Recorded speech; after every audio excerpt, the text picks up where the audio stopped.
कर्मचारी भविष्य निर्वाह निधी संघटनेने 2024-25 साठी कर्मचारी भविष्य निर्वाह निधी कायम ठेवण्याचा निर्णय घेतलाय। त्यामुळे आता ईपीएफवर व्याजदर 8.25% कायम असतील। त्याचबरोबर 2023-24 मध्ये ईपीएफवरील व्याजदर किंचित वाढवण्यात आला होता। मुंबई शहरातील वाहतूक कोंडीचा प्रश्न सोडवण्यासाठी महापालिकेने आधुनिक तंत्राचा वापर करण्याचा निर्णय घेतलाय। 58 ठिकाणी ITMS प्रणाली बसवण्यात येणार आहे। 54 ठिकाणी ANPR कॅमेरे सुद्धा बसवण्यात आले आहेत। शिवाय बहुमजली पार्किंग उभारायलाही प्राधान्य दिले आहे। मुंबईमध्ये विशेष ब्लॉकमुळे आज धीम्या मार्गावरची शेवटची लोकल ठाण्यासाठी 10:46 रवाना होणार आहे। CSMTवरील 24 डब्यांच्या गाड्या या उभ्या करण्यासाठी फलाट क्रमांकावरील 12 आणि 13चा विस्तार केला जाणार आहे। या कामाकरता मध्य रेल्वेकडून इंटरलॉकिंग कामासाठी विशेष ब्लॉक घेण्यात आला आहे। मुंबईच्या पहिल्या भुयारी मेट्रो मार्ग असलेल्या आरे ते कफ परेड या मेट्रो मार्गावरील शेवटच्या स्थानकापर्यंत अखेर पहिली गाडी धावली। आचार्य अत्रे चौक ते कफ परेड या मार्गावर शुक्रवारी गाडी चालवून MMRCAने आणखी एक टप्पा पार केलाय। त्यामुळे या मेट्रोचा कफ परेड पर्यंतचा संपूर्ण मार्ग जुलै अखेरपर्यंत सुरू करणं शक्य होणार आहे।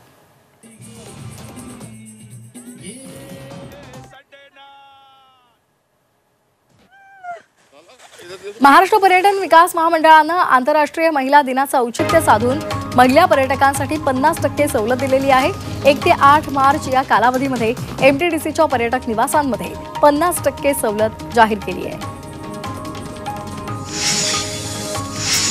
किल्ले रायगडवरील रोपवे 5 दिवस बंद राहणार आहे। 3 ते 7 मार्च दरम्यान रोपवे सेवा बंद राहील। वार्षिक किल्ल्यासाठी रोपवे बंद ठेवण्याचा निर्णय घेण्यात आलाय। त्यामुळे पर्यटकांना पर्यायी मार्गाचा वापर करण्याचं आवाहन करण्यात आलं आहे। मुंबई नाशिक महामार्गावरील जुना कसारा घाट 3 मार्च ते 6 मार्च वाहतुकीसाठी बंद असणार आहे। जुना कसारा घाटातील रस्त्याच्या दुरुस्तीसाठी हा घाट वाहतुकीसाठी बंद असेल। त्यामुळे या घाटातील वाहतूक नाशिक मुंबई लेनवरील नवीन कसारा घाटातून वळवण्यात येणार आहे। BKC सोबत आता ठाणे मीरा भाईंदरमध्येही पॉ टॅक्सी धावणार आहे। ठाणे महापालिकेमध्ये परिवहन मंत्री प्रताप सरनाईक यांच्या उपस्थितीमध्ये या संदर्भातलं सादरीकरण झालेलं आहे।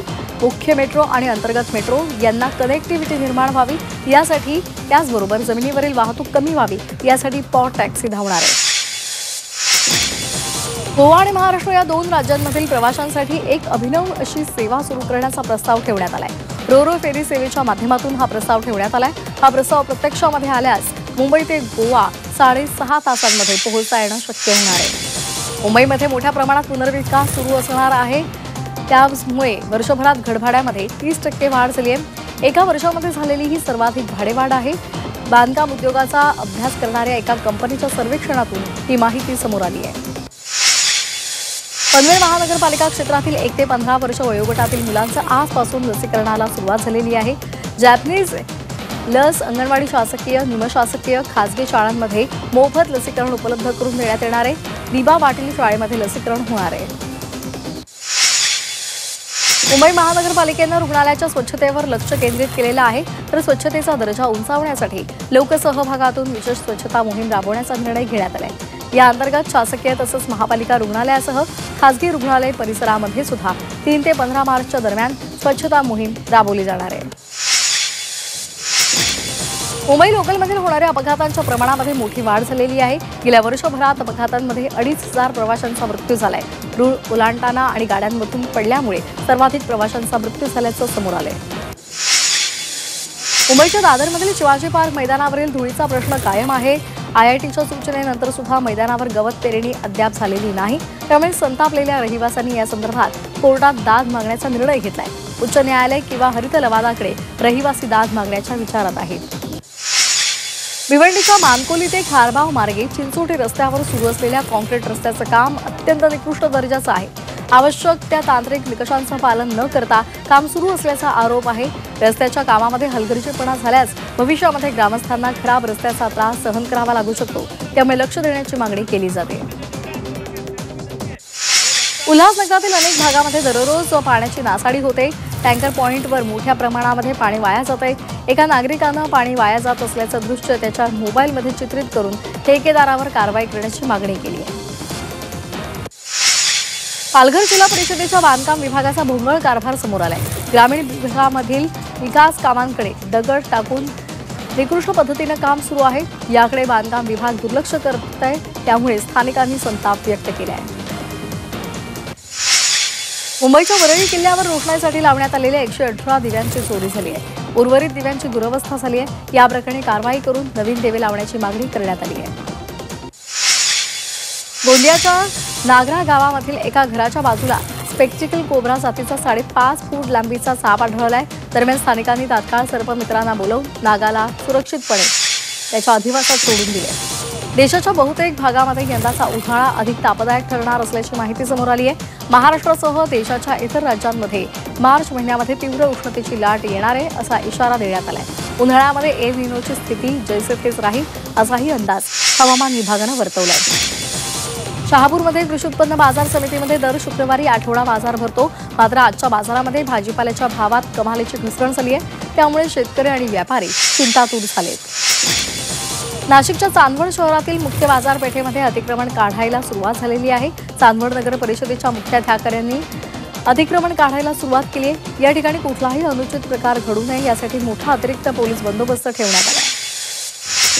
मुंबईतून आणखी 5 बांगलादेशींना अटक करण्यात आलेली आहे। काळचौकी पोलिसांनी कारवाई केलेली आहे। एक बांगलादेशी महिला चिंचपोकळी परिसरामध्ये कामाला असल्याचं समजलं, त्यानुसार पोलिसांनी तिला ताब्यात घेतलेलं आहे। तिच्याकडून आणखी 4 जणांची माहिती पोलिसांना मिळाली आहे। कल्याणचा काळा तलाव ही स्मार्ट सिटीच्या माध्यमातून करोडो रुपये खर्चून तयार करण्यात आलेला आहे। मात्र लेझर शो आणि कारंजा बंद होतं। अनेक दिवसांपासून ते बंद असल्यामुळे मनसे पदाधिकाऱ्यांनी आक्रमक पवित्रा घेत विद्युत विभागाच्या अधिकाऱ्यांना निवेदन दिलं होतं। अखेर लेझर शो आणि कारंजा सुरू झाले। कल्याण पश्चिम परिसरामध्ये पथदिव्याअभावी रस्ते अंधारामध्ये होते। मात्र शिवसेना उद्धव बाळासाहेब ठाकरे पक्षानं केडीएमसी विद्युत विभागाकडे पाठपुरावा केला। यामुळे या परिसरामध्ये 40 पथदिवे लावण्यात आले। मुंबईच्या पवईमध्ये जलवाहिनीच्या जोडणीवर मोठी गळती सुरू झालेली आहे, त्यामुळे घाटकोपर उच्चस्तरीय जलाशयामध्ये होणारा पाणीपुरवठा पूर्णतः बंद झालाय। त्यामुळे घाटकोपर आणि कुर्ला भागातील पाणी पुरवठ्यावर आज दिवसभर परिणाम होणार आहे। राष्ट्रीय विज्ञान दिनानिमित्तानं शहापूर तालुक्यातील डॉक्टर शिवाजीराव जोंधळे इंटरनॅशनल स्कूलमध्ये विज्ञान प्रदर्शनाचं आयोजन करण्यात आलंय। विद्यार्थ्यांमध्ये विज्ञानासंदर्भात कुतूहल निर्माण करण्यासोबतच त्यांच्यामधील वैज्ञानिक दृष्टिकोन वाढवण्यासाठी हा दिवस साजरा करण्यात आला। या प्रदर्शनामध्ये 1ली ते 10वीतल्या बालवैज्ञानिकांनी सहभाग घेतला। विज्ञानामधील वेगवेगळे प्रयोग या विद्यार्थ्यांनी मॉडेलच्या सहाय्यानं सादर केले। आरडीए प्रवेश प्रक्रियेला शिक्षण विभागाच्या वतीनं 10 मार्चपर्यंत मुदतवाढ देण्यात आली आहे। त्यामुळे काही कारणास्तव प्रवेशापासून वंचित राहिलेल्या विद्यार्थ्यांना प्रवेश निश्चित करण्यात आलेला आहे। त्यासाठी त्यांना वेळ मिळाला आहे। 47,000 विद्यार्थ्यांनी मिळालेल्या मुदतीमध्ये प्रवेश घेतलेले होते, त्यामुळे प्रवेशासाठी मुदतवाढ देण्यात आली आहे। सोलापूरच्या मावळकवठेमध्ये गुरु पंचाक्षरी शिवाचार्य महास्वामी यात्रेला सुरुवात झाली आहे। महामंगल आरती करण्यात आली। यात्रेला भाविकांची हजारोंच्या संख्येने उपस्थिती होती। महाडचं ग्रामदैवत असलेल्या श्री वीरेश्वर महाराज यांचा उत्सव साजरा होणार आहे। या निमित्तानं विविध धार्मिक कार्यक्रमांचं आयोजन करण्यात आलंय।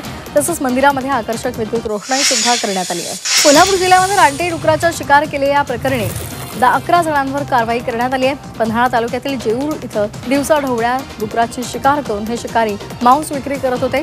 मांस विक्री करणारे आणि खरेदी करण्यासाठी आलेल्या 11 जणांवर वन विभागानं कारवाई केली आहे। अमरनाथमध्ये गायीला बेशुद्ध करून चोरून नेणाऱ्या 3 इसमांपैकी एकाला स्थानिकांनी रंगेहात पकडले। चोरटे गोहत्या करण्यासाठी गायी चोरायचे अशी कबुली आरोपीनं पोलिसांना दिलेली आहे।